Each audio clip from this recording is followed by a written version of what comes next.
Mecanismos da Mediunidade, capítulo 25, Oração, Mediunidade e Religião. Misturada à magia vulgar, a mediunidade é de todos os tempos no mundo. Confundida entre os totens e manitus, nas raças primitivas, alteia-se gradativamente e surge suntuosa e complexa nos templos iniciáticos dos povos antigos, ou rebaixada e desordenada entre os magos da praça pública. Ocioso seria enumerar sucessos e profecias constantes dos livros sagrados das religiões nas épocas anciãs. A cada passo, nas recordações de todas elas, encontramos referências a manifestações de anjos e demônios, evocações e mensagens de seres desencarnados, visões e sonhos, encantamentos e exorcismos.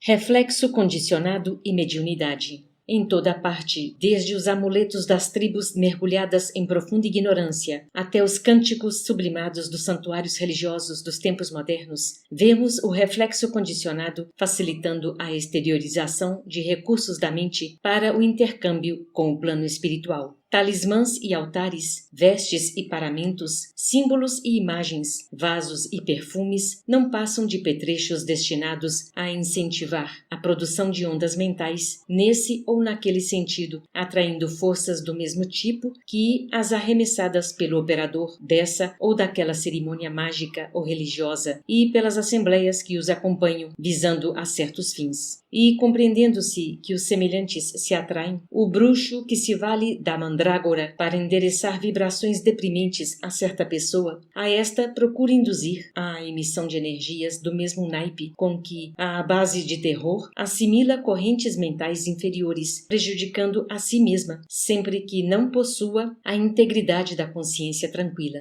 O sacerdote de classe elevada, toda vez que aproveita os elementos de sua fé para consolar um espírito desesperado, está impelindo-o à produção de raios mentais enobrecidos, com os quais forma o clima adequado à recepção do auxílio da esfera superior. O médico que encoraja o paciente, usando autoridade e doçura, inclina-o a gerar, em favor de si mesmo, oscilações mentais restaurativas, pelas quais se relaciona com os poderes curativos estuantes em todos os escaninhos da natureza. O professor, estimulando o discípulo a dominar o aprendizado dessa ou daquela expressão, impulsiona-o a condicionar os elementos do próprio espírito, ajustando-lhe a onda mental para incorporar a carga de conhecimento de que necessita. Grandeza da oração.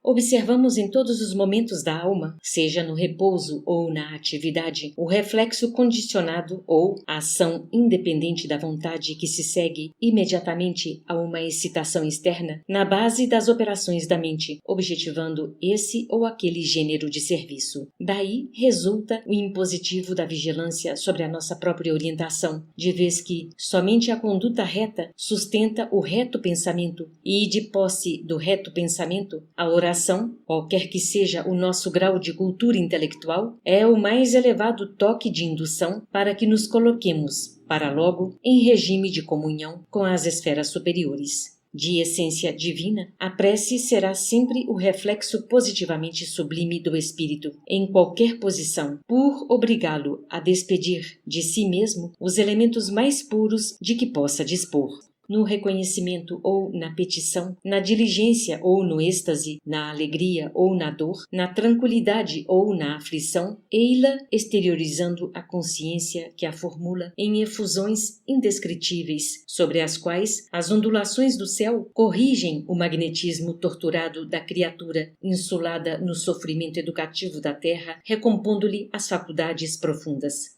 A mente centralizada na oração pode ser comparada a uma flor estelar aberta ante o infinito, absorvendo-lhe o orvalho nutriente de vida e luz. Aliada à higiene do espírito, a prece representa o comutador das correntes mentais, arrojando-as à sublimação. Equilíbrio e prece. É indispensável compreender que a inteligência encarnada conta com múltiplos meios de preservar o corpo físico em que se demora. Além dos inestimáveis serviços da pele e da mucosa intestinal que o defendem das intromissões indébitas de elementos físicos e químicos prontos a lhe arruinarem a estabilidade, O ser humano consegue mobilizar todo um sistema de quimioterapia bacteriana atualmente em plena evolução para mais ampla eficiência com a antibiose ou atuação bacteriostática levada a efeito por determinadas unidades microbianas sobre outras na vanguarda dos processos imunológicos. É possível, então, coibir com relativa segurança a febre tifoide, as disenterias, a tuberculose, as riqueticioses, a psitacose, as infecções pulmonares e urinárias, etc. Entretanto, não acontece o mesmo quando nos reportamos à atmosfera psicológica em que toda criatura se submerge na vida social do planeta.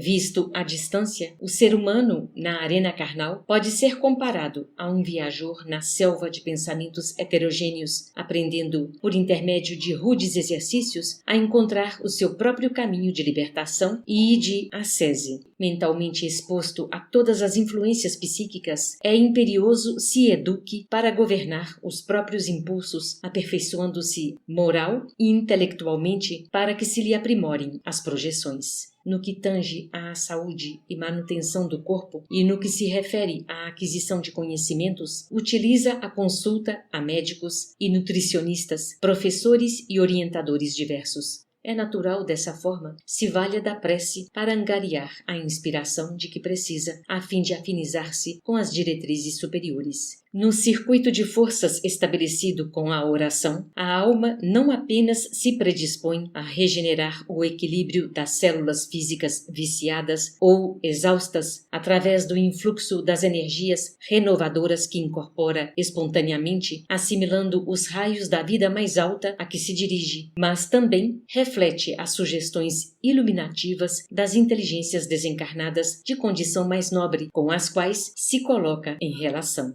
Prece e renovação. Na floresta mental em que avança, o ser humano frequentemente se vê defrontado por vibrações subalternas que o golpeiam de rijo, compelindo-o à fadiga e à irritação, sejam elas provenientes de ondas enfermiças partidas dos desencarnados em posição de angústia e que lhe partilham o clima psíquico, ou de oscilações desorientadas dos próprios companheiros terrestres desequilibrados a lhe respirarem o ambiente. Todavia, tão logo se envolva nas vibrações balsâmicas da prece, ergue-se-lhe o pensamento aos planos sublimados, de onde recolhe as ideias transformadoras dos espíritos benevolentes e amigos convertidos em vanguardeiros de seus passos na evolução. Orar constitui a fórmula básica da renovação íntima, pela qual divino entendimento desce do coração da vida para a vida do coração. Semelhante atitude da alma, porém, não deve, em tempo algum, resumir-se a simplesmente pedir algo ao suprimento divino, mas pedir, acima de tudo, a compreensão quanto ao plano da sabedoria infinita traçado para o seu próprio aperfeiçoamento, de maneira a aproveitar o ensejo de trabalho e serviço no bem de todos, que venha a ser o bem de si mesma.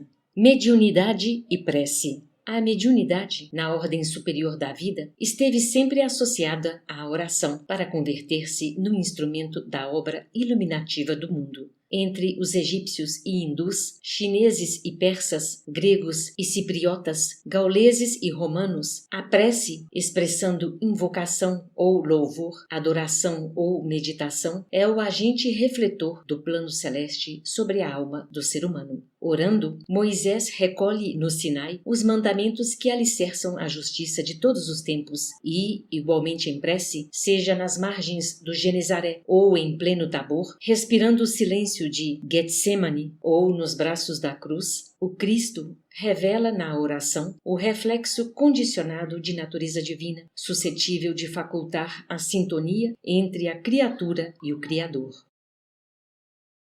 Capítulo 26. Jesus e mediunidade. Divina mediunidade. Em nos reportando a qualquer estudo da mediunidade, não podemos esquecer que, em Jesus, ela assume todas as características de exaltação divina. Abre nota. Em A Gênese, páginas 293 e 294, anota Allan Kardec com referência aos fenômenos da mediunidade em Jesus. agiria como médium nas curas que operava? Poder-se-á considerá-lo poderoso médium curador? Não, porquanto o médium é um intermediário, um instrumento de que se servem os espíritos desencarnados. E o Cristo não precisava de assistência, pois que era ele quem assistia os outros. Agia por si mesmo, em virtude do seu poder pessoal, como o podem fazer, em certos casos, os encarnados na medida de suas forças. Que espírito, ao demais, ousaria insuflar-lhe seus próprios pensamentos e encarregá-lo de os transmitir? Se algum influxo estranho recebia, esse só de Deus lhe poderia vir. Segundo a definição dada por um espírito, ele era médium de Deus. Fecha a nota. Desde a chegada do excelso benfeitor ao planeta, observa-se-lhe o pensamento sublime penetrando o pensamento da humanidade. Dir-se-ia que no estábulo se reúnem pedras e arbustos, animais e criaturas humanas, representando os diversos reinos da evolução terrestre, para receber-lhe o primeiro toque mental de aprimoramento e beleza.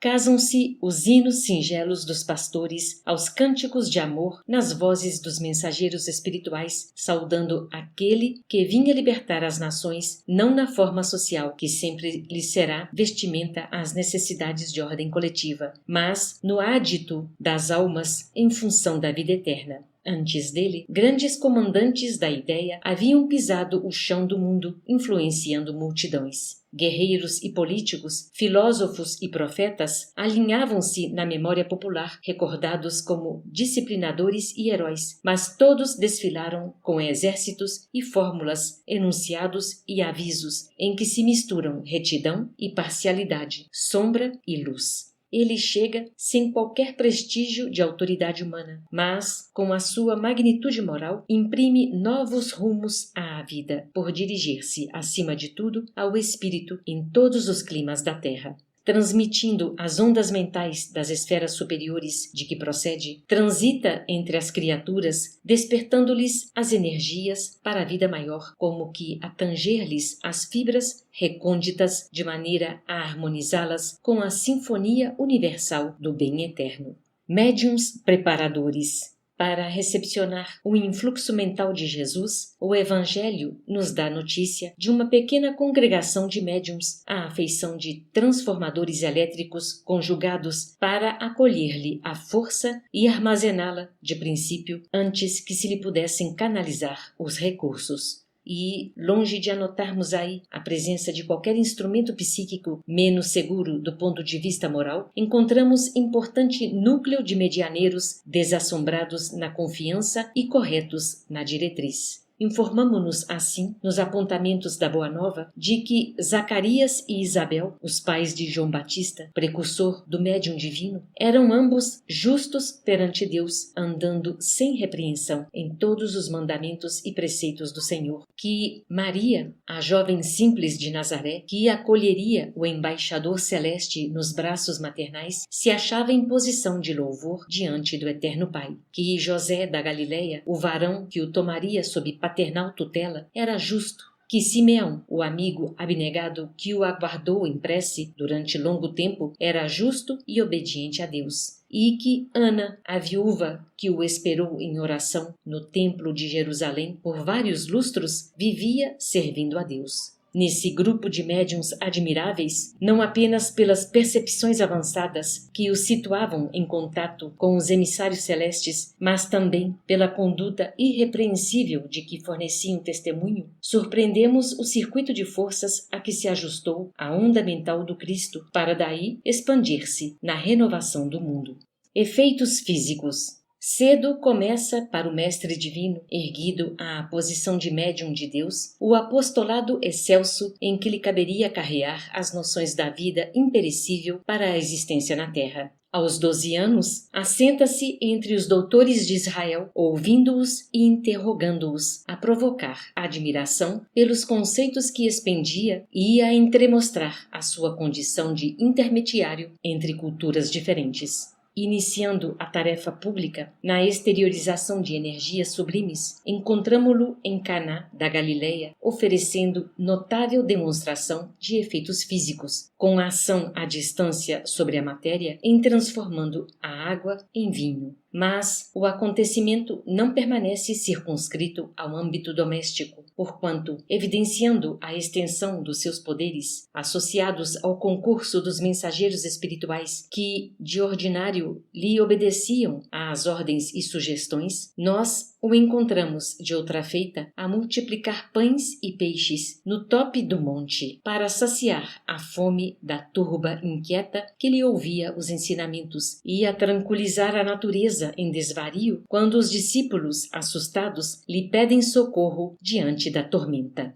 Ainda no campo da fenomenologia física ou metapsíquica objetiva, identificamo-lo em plena levitação, caminhando sobre as águas, e em prodigiosa ocorrência de materialização ou ectoplasmia, quando se põe a conversar diante dos aprendizes com 2 varões desencarnados que, positivamente, apareceram glorificados a lhe falarem de acontecimentos próximos. Em Jerusalém, no templo, desaparece de chofre, desmaterializando-se ante a expectação geral, e, na mesma cidade, perante a multidão, produz-se a voz direta em que bênçãos divinas lhe assinalam a rota. Em cada acontecimento, sentimos-lo a governar a matéria, dissociando-lhe os agentes e reintegrando-os à vontade, com a colaboração dos servidores espirituais que lhe assessoram o ministério de luz. Efeitos intelectuais. No capítulo dos efeitos intelectuais, ou, se quisermos, nas provas da metapsíquica subjetiva, que reconhece a inteligência humana como possuidora de outras vias de conhecimento, além daquelas que se constituem dos sentidos normais, reconhecemos Jesus nos mais altos testemunhos. A distância da sociedade hierossolimita profetiza os sucessos amargos que culminariam com a sua morte na cruz. Utilizando a clarividência que lhe era peculiar, antevê Simão Pedro cercado de personalidades inferiores da esfera extrafísica e avisa-o quanto ao perigo que isso representa para a fraqueza do apóstolo.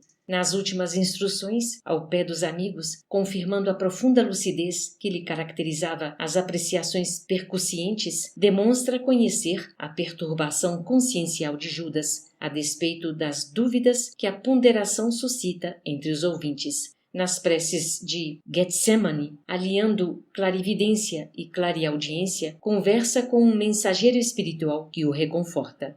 Mediunidade curativa. No que se refere aos poderes curativos, temo-los em Jesus nas mais altas afirmações de grandeza. Cercam-no doentes de variada expressão. Paralíticos estendem-lhe membros mirrados, obtendo socorro. Cegos recuperam a visão. Ulcerados mostram-se limpos. Alienados mentais, notadamente obsidiados diversos, recobram o equilíbrio. É importante considerar, porém, que o grande benfeitor a todos convida para a valorização das próprias energias. Reajustando as células enfermas da mulher hemorroíça, diz-lhe convincente: filha, tem bom ânimo, a tua fé te curou. Logo após, tocando os olhos de 2 cegos que lhe recorrem à caridade, exclama: seja feito segundo a vossa fé. Não salienta a confiança por simples ingrediente de natureza mística, mas sim por recurso de ajustamento dos princípios mentais na direção da cura. E encarecendo o imperativo do pensamento reto para a harmonia do binômio mente-corpo, por várias vezes o vemos impelir os sofredores aliviados à vida nobre,